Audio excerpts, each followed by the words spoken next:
Am I the jerk for wanting people to wear white at my wedding? Posted by you/through a golden bride. So, I, 24F, am having a hard time seeing where I went wrong, but my husband-to-be, 26M, and I both struggle with NPD, narcissistic personality disorder, so I figured an outside opinion might be helpful since neither of us tends to understand when we're wrong right away. I'm getting married, yay, in December to the absolute love of my life, and we both want it to be the most spectacular wedding the world has ever seen because we both really love attention. I never used to feel comfortable admitting that, but ever since I've been with him, I've been able to really accept it, and it's made my life so much more fun. We decided that instead of me wearing a white dress like all the other white dresses and him wearing the same tuxedo as every man in attendance, it would look really spectacular if we both dressed head to toe in gold. What we want is for all our guests to wear either black, white, or gray, and for us to be the only ones wearing color.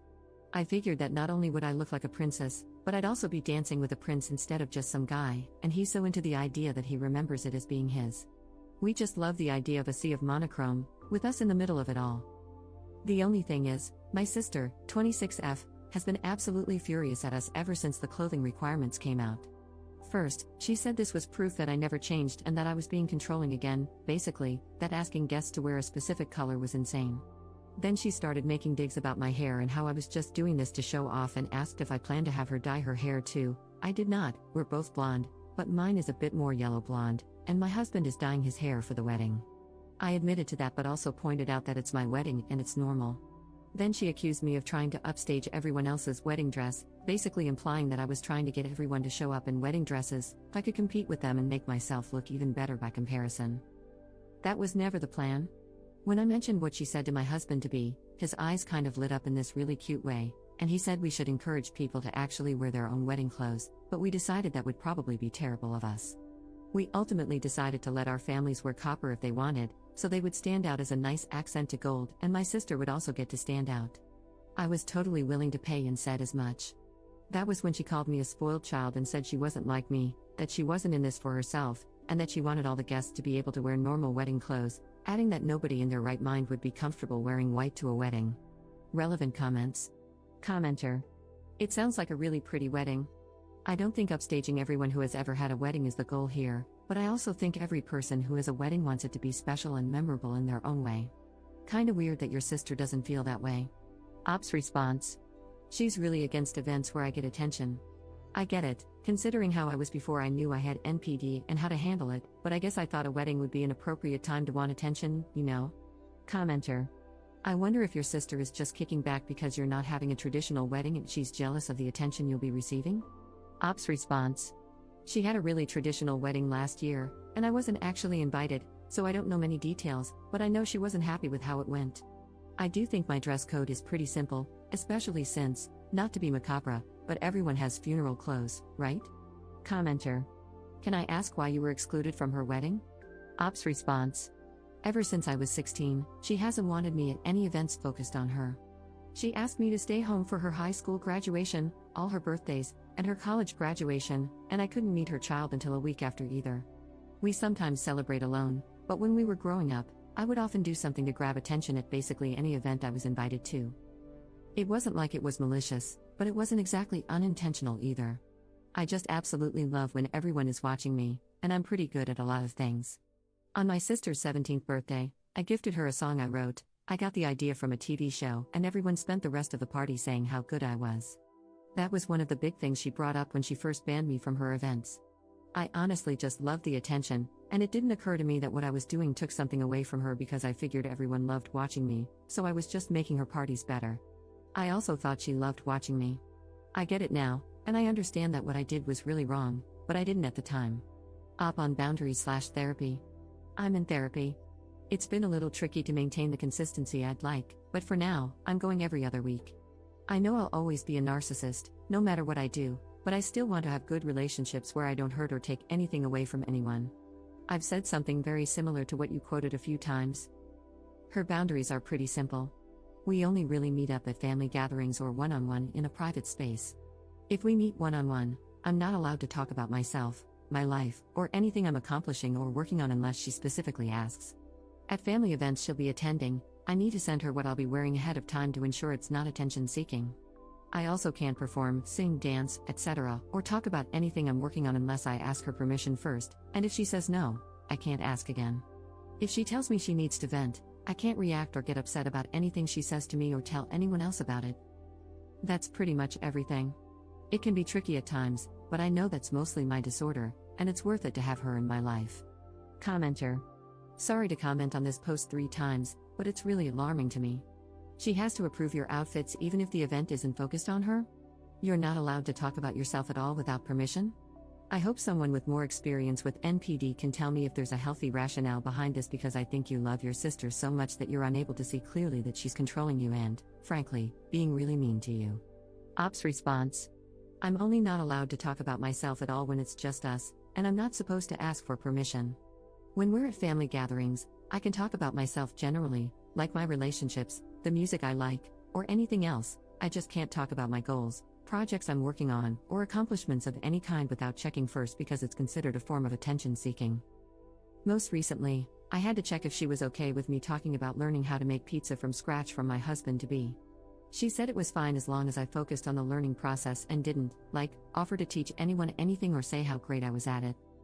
The outfits thing can be frustrating, especially since she almost always shoots down 3 or 4 outfits before accepting something, and it's usually way too hot. But it makes her feel much more comfortable, so it's not the biggest deal. Update 1 year 5 months later. My husband and I recently celebrated our first anniversary, and I was thinking about all the dress code drama when I remembered this account and thought it would be fun to give you all a little 1 year update. After I made my original post, my husband and I decided to contact my sister and parents for a sit-down discussion about the situation. He offered to take everyone out to eat, and we had a really long conversation about my sister and my relationship.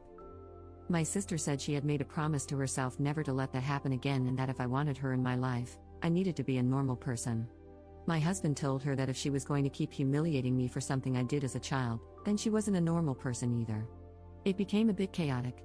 My dad took our side and said my sister was taking things too far. My mom took my sister's side and said that since I have NPD, I'm not capable of real change, and that if they ever gave in at all, they would be hurting my sister.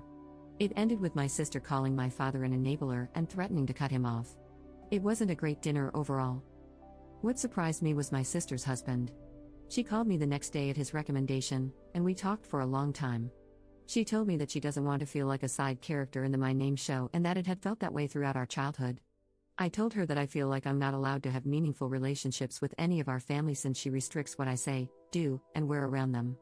I pointed out that she controls my clothes for almost every family event and that this was my wedding. She admitted that was a good point. Eventually, she agreed to attend the wedding in a really cute black and white checkerboard dress and to leave if it became too much. The wedding itself was incredible. It was the second best day of my life so far, and my sister said she was genuinely happy for me. I felt like a princess in a fairy tale the whole day, and my husband was the handsomest prince in the universe. The whole thing was under the stars, it was perfect.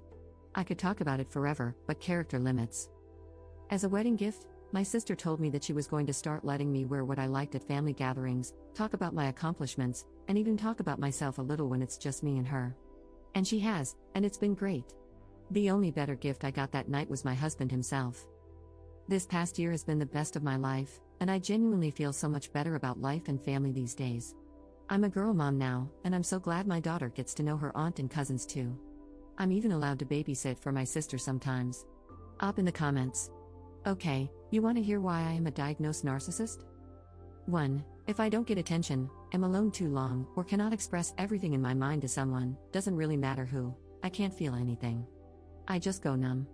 There's no happiness, no anger, no anything, just this vat of numbness that is unbearably dull and cannot be escaped until I have all eyes on me. 2. I genuinely believe I am the best at everything I do on an emotional level. I think I am a musical genius, and there's a bit to back that up, but I also think I'm a dancer on the level of at least any backup at a concert, that my drawings are good enough to be in a museum, that my writing is deep and ingenious, that I'm prettier than 99% of models even with a baby weight, that I can act well enough to win an Oscar if I were ever randomly put in a big-budget movie for no reason, and I have nothing backing any of that up, except maybe the writing being slightly above average. My husband has told me that he agrees with the model thing, and I have to put that in this reply. 3. The last time I failed, full-on failed, It was a chemistry, and I temporarily became a full-on anti-vaxxer because I decided chemistry was made up and stupid, and nobody could ever really understand it. They were all just getting lucky and also evil. In reality, I'm not good at science. I still kind of resent scientists. I also decided that my teacher must be madly in love with me and punishing me for being so beautiful because he didn't want his wife to divorce him. That is how my mind works when I am not good at a thing. 4. I recently sat my husband down, told him that I had rewritten a whole musical to be about another character, and that it was so much better than the original. One woman showed both the original and then mine in front of him without even my piano and demanded he tell me in detail all the ways mine was better than the original. He has never seen the original or read the book it was based on first. 5. I will talk and talk and talk and talk and talk. Look at this post. Look how many hours I've spent talking about myself, in detail. That's probably not the smartest, because I am absolutely loving the attention. I've had 4-hour conversations in which the other person said maybe 10 sentences max. My husband wants to inform you that it is more like 10 words. 6. My friend had me sit in the backseat instead of shotgun while she took me and 2 other girls to a very expensive concert for her birthday, and I decided she must secretly hate me, that she was boring and mean anyway, and by the time we reached the show, I was sure I'd go no contact after, only to realize the shotgun friend was the only one not sitting next to her in the show, and she was trying to be fair. I immediately remembered that actually, she's really smart and kind and fun, and I love her. I told her all this to her face the next day, and she said she could tell because she saw me glaring at her in the rearview mirror. 7. I throw a ball on my birthday. A literal ball. We save up all year, and I get a fancy dress and rent a ballroom. I make my friends call me Princess my name and pretend to be my ladies-in-waiting. The princess thing is actually pretty consistent in my life. I have tea parties at least once a month too. I am not a poor little meow meow with a misdiagnosis. I'm a person who has more than one personality trait, and honestly, I don't like that so many people want to say it's wrong. My husband has the same diagnosis, and so do a lot of my close friends. They're the people I am able to be myself around the most, and who understand me best.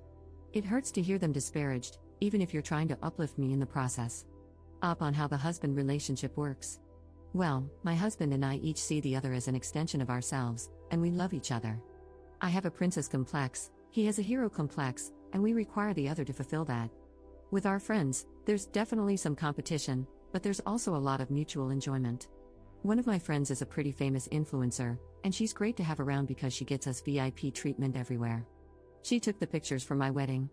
We do fashion together, and I get a steady stream of promotional gifts from her because we have very different coloring. What looks good on me almost always doesn't look as good on her. And vice versa, I suppose. Another one of my NPD friends is an alto, and I'm a soprano, so we're usually going for different roles in musicals.